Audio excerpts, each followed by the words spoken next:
Turunkan 7 atlet timnas skateboard Indonesia berlaga di kejuaraan dunia skateboard 2026 di Sao Paulo, Brasil. Timnas skateboard Indonesia turun di nomor skate dan park pada kejuaraan dunia skateboard 2026 Sao Paulo, Brasil. Selain Basral Geraito dan Niwayan Malafair Brothers, ada Sagoe Dharma dan Sevara Mahika yang mewakili Indonesia di nomor skate. Sementara di nomor park terdapat skater muda Nyimas Bunga, Mikaela Sandumkaya, dan Yusi Firdausi.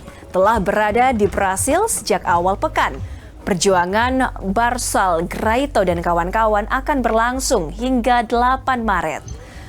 Pelatih kepala timnas skateboard Indonesia, Antoni Adam Cahaya bilang, ajang ini akan jadi tolak ukur sekaligus evaluasi para skater menuju Asian Games. Ia juga menargetkan anak asuhnya bisa menapaki semifinal.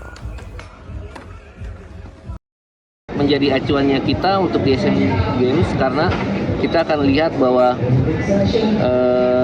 apa yang kekurangan di pertandingan di Brasil ini akan menjadi minyak kita evaluasi buat kita untuk bisa lebih baik lagi atau memperbaiki kekurangan kita untuk persiapan kami untuk di Asian Games. Ya, masih berpotensial besar buat tim kami untuk maju ke skateboard di Olimpiade.